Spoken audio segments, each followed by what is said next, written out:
Assalamualaikum warahmatullahi wabarakatuh. Welcome to my channel Gudang Pinjol. Apa kabar teman-teman semua? Semoga teman-teman dalam keadaan sehat walafiat dan selalu dilancarkan rezekinya dan juga selalu dilancarkan usahanya. Nah, kali ini saya akan bahas banyak sekali ya pertanyaan, bahkan ada yang nge-DM saya, bahkan ada yang email saya meminta saya membahas bagaimana sih Kak cara kita pengajuan pinjaman dengan limit yang besar di bank, salah satu bank konvensional. Gimana sih Kak ya, karena banyak sekali yang gagal bahkan ditolak di banknya padahal memang belum pernah sama sekali minjem, sementara kita memiliki agunan atau jaminan untuk kita mengajukan di bank konvensional. Bahkan ada juga bank konvensional ini memberikan kita pinjaman tanpa jaminan. Nah, penasaran bagaimana langkah untuk pengajuan di bank untuk kita bisa mendapatkan modal usaha yang besar atau untuk biaya kredit lainnya, dan juga ada beberapa rekomendasi pinjaman di bank tanpa jaminan yang bisa memberikan teman-teman pinjaman hingga limit yang besar. Nah, penasaran bagaimana caranya dan bagaimana penjelasan secara lengkap, terperinci dan singkat sehingga bisa teman-teman mengerti. Sebelumnya jangan lupa di subscribe, like dan komen dulu channel saya ini, oke? Hai guys, welcome back to my channel Gudang Pinjol. Nah, kali ini saya akan bahas hal yang berbeda. Biasanya saya membahas tentang pinjaman online karena banyak permintaan. Karena ada juga yang takut, Kak, saya pengen banget sih ngajuin di pinjaman online, tapi saya takut. Nah, yang ditakuti itu apa? Nah, biasanya yang ditakuti itu adalah ketika ketika debt kolektornya mengirim atau menyebar data. Itu biasanya terjadi kepada pinjaman online yang ilegal. Namun untuk pinjaman online legal biasanya tidak akan menyebar data kecuali jika kita mengalami gagal bayar. Namun sebaiknya ketika kita mengajukan pinjaman, baik itu di pinjaman online ataupun di bank konvensional, itu memang teman-teman sudah bertekad untuk membayarnya. Nah, untuk berhasil atau gagalnya pengajuan kita dapat dilihat dari persiapan yang sudah dilakukan sebelumnya. Misalkan seperti mempersiapkan syarat pinjaman di bank. Jika syarat sudah tidak terpenuhi, maka mustahil dong pengajuan kita diterima. Nah, kebanyakan orang menyepelekan hal ini sehingga pinjaman mereka langsung ditolak mentah-mentah oleh pihak bank. Nah, selain syarat, ada beberapa hal lagi yang menjadi langkah krusial dalam kita pengajuan modal. Nah, silakan teman-teman simak informasi berikut dari saya. Kita masuk yang pertama, yaitu teman-teman harus mencari tahu kemampuan diri sendiri. Maksudnya di sini adalah ini merupakan langkah pertama yang harus kita lakukan.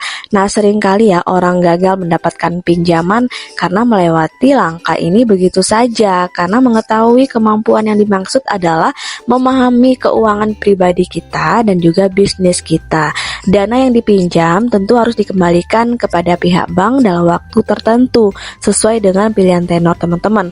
Apakah kita mampu melakukan pengembangan dana tersebut atau tidak? Nah, jika kita hanya mampu mengembalikan misalkan 5 juta per bulan atau hanya 1 juta per bulan, jadi jangan ajukan pinjaman di atas nominal tersebut. Jadi perhitungkan baik-baik lagi mengenai modal yang dibutuhkan. Dan juga yang harus teman-teman ketahui, bedakan pengeluaran yang memang harus dikeluarkan dengan yang masih bisa ditunda. Pastikan bahwa semua perhitungan kita tepat supaya kita bisa memaksimalkan seluruh dana pinjaman kita. Nah, yang kedua, kita memilih bank dan juga jenis pinjaman sesuai dengan kebutuhan.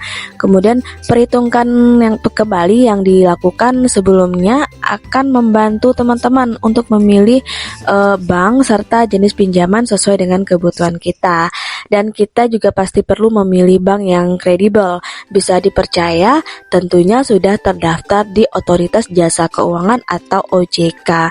Namun setiap bank pasti menyediakan jenis pinjaman yang berbeda-beda dari bank yang lain. Oleh karena itu ya, teman-teman perlu mencari informasi terkait jenis pinjaman yang ada di setiap bank. cari tahu informasi cara kerjanya, waktu pengembaliannya, syarat-syaratnya, kemudian jenis bunga dan juga besar bunga pinjaman.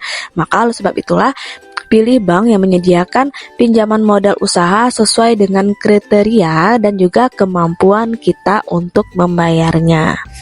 Yang ketiga, menentukan jumlah pinjaman yang tepat. Perhitungan di langkah pertama juga berguna untuk menentukan jumlah pinjaman.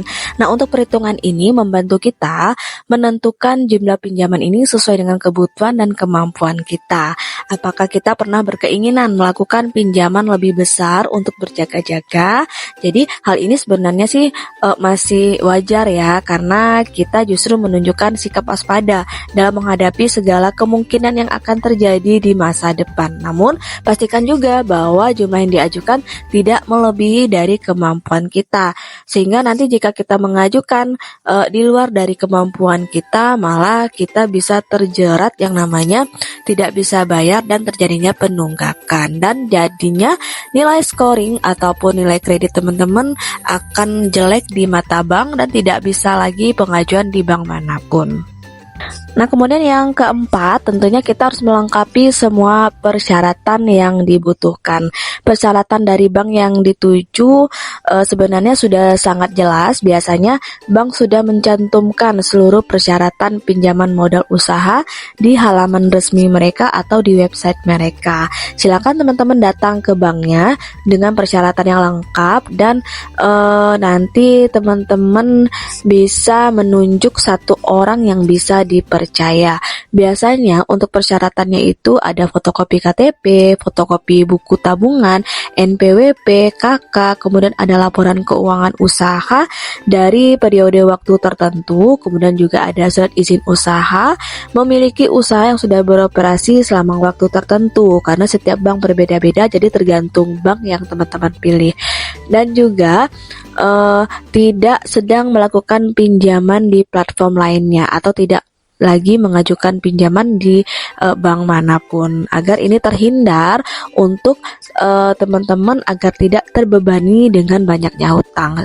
Dan saran saya, teman-teman cukup pinjam di satu bank saja agar lebih aman dan juga lebih efisien. Dan tentunya tidak lebih dari 30% dari pendapatan kita. Yang kelima, mempersiapkan diri agar sesuai dengan kelayakan kredit kita. Nah, beberapa bank di sini menerapkan prinsip untuk menilai kelayakan seseorang peminjam. Nah, untuk kriteria ini itu biasanya berupa karakter yang baik dan juga bertanggung jawab, kemudian keadaan ekonomi usahanya, kekayaan pokok usaha, kemudian kondisional seluruh aspek operasional bisnisnya.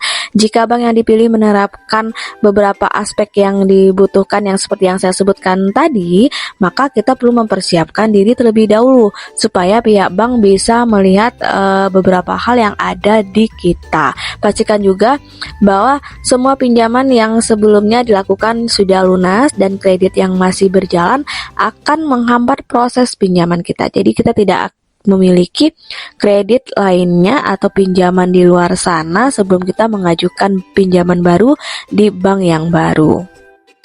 Yang keenam, kita mengisi form pengajuan di bank. Jadi kita mengisi form pengajuan di bank terkait dengan pinjaman kita. Jadi kita nanti mengisi beberapa informasi data pribadi dan juga usaha yang berjalan.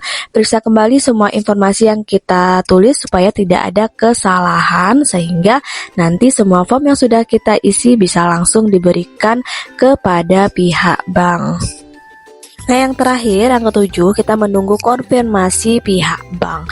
Jadi kita hanya perlu menunggu konfirmasi dari pihak bank, dan juga form dan persyaratan yang sudah kita berikan nanti akan diproses untuk memastikan kelayakan kita sebagai peminjam. Nah, pihak bank juga akan mengecek seluruh track record yang ada di BI Checking. Ini sangat penting sekali dimanapun teman-teman mengajukan pinjaman, baik di pinjaman online ataupun di pinjaman bank konvensional, pasti mereka akan mengecek track record yang ada di BI Checking. Itu semuanya untuk memastikan bahwa kita tidak menipu bank. Alih-alih biasanya ditanyakan ya, apakah pernah menunggak, apakah pernah terlambat, pasti kita jawabnya tidak pernah. Karena jika kita memberikan informasi bahwa kita mengatakan kita memiliki tunggakan, otomatis pinjaman kita bisa ditolak. Namun kita tidak bisa menipu bank karena bank memiliki sistem yang canggih yang bisa melihat track record kita di BI Checking. Nah, jika didapati semua persyaratannya lengkap, maka nanti kita akan diberitahukan mengenai pencairan dana pinjaman yang diajukan. Nah guys, itu ya langkah-langkah cara kita mengajukan pinjaman modal usaha ke bank, dan juga pastikan kita melakukan persiapan terbaik seperti yang sudah saya jelaskan di atas, dan juga membutuhkan referensi bank yang sangat kredibel yang memiliki berbagai jenis pinjaman modal kebutuhan. Nanti akan saya bahas di video berikutnya. Oke, Assalamualaikum warahmatullahi wabarakatuh.